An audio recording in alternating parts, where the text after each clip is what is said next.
I have said before that this 1971 UFO case could only be an error in the film etc., because the light on the UFO was not right.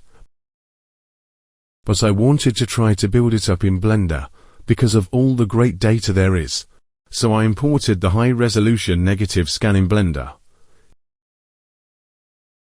Camera height was 10,000 feet, and I measured some distances to have the right focal length.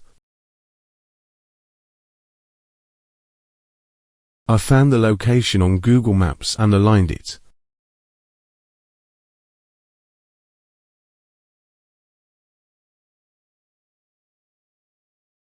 I planted a fake tree and found the exact sun position on September 4th, 1971 at 8:25 a.m. on the exact place in Costa Rica, and bingo, shadows and the angle you see the tree was perfect.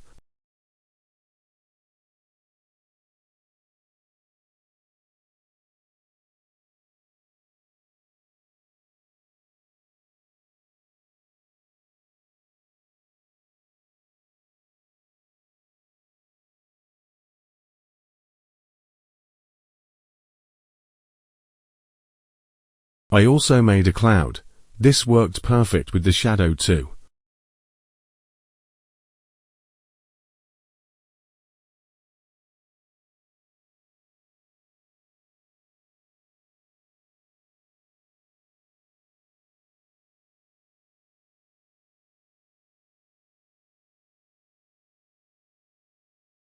I found an HDRI image with some clouds, and with almost the same sun position. And I aligned it, so this was in the right position too.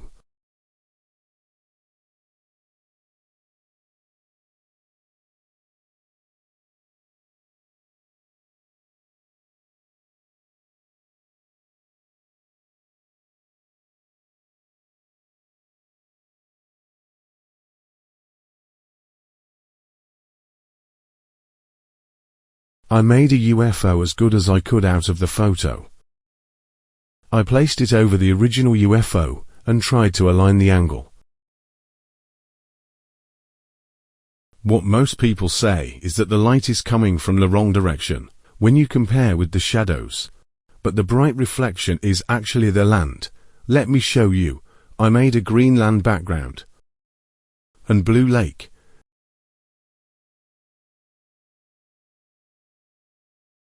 Now you'd see where it's actually reflecting the land and sky.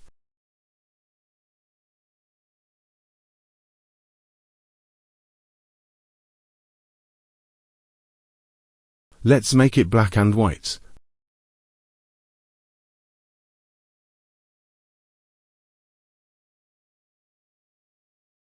The angle is still not perfect, but it's not totally wrong either.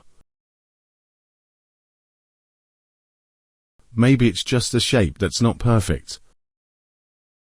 I also have this bright band that still not fits perfect, but again it could be adjustments.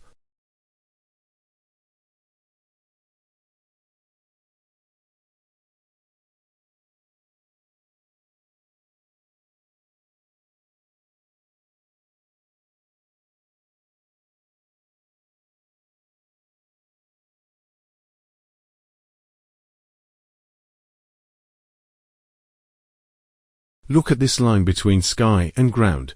It's actually pretty close.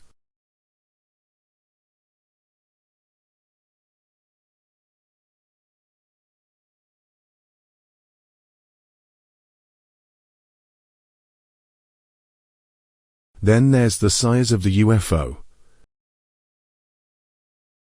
It's difficult to say. I tried different sizes and adjusted the height, so the size was the same. This 10 meters UFO would fly at 2,790 meters when the camera plane was in 3,300 meters.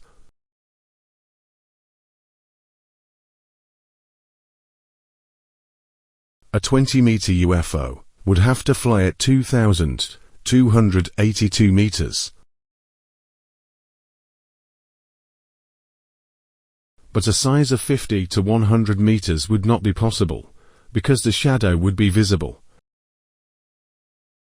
And over 60 meter the size wouldn't fit, since it would be under the water.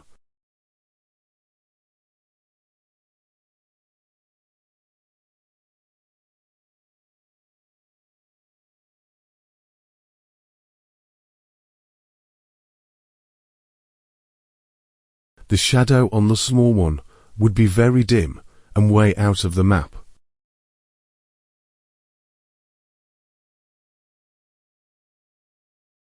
I tried a little thing too. The time between every photo was 20 seconds, and the original report said that the UFO had to travel very fast to get out of the frame before the next photo was taken. But this is not true. Even if it was in the same spot, it would have been gone because of parallax. This is the one printed on the photo. Ignore that. This is the plane flying at 207 knots. Here comes the real UFO standing completely still, but moving because of parallax. Of course, the closer to the ground, the slower it moves. Yeah, so if it was a real object, it would have flown like this, and that's why the reflections are not how you would think the first time you see it. So I'm not so sure anymore. It could actually be an object, but it could be a lens reflection error or something in the film too. It's up to you to decide.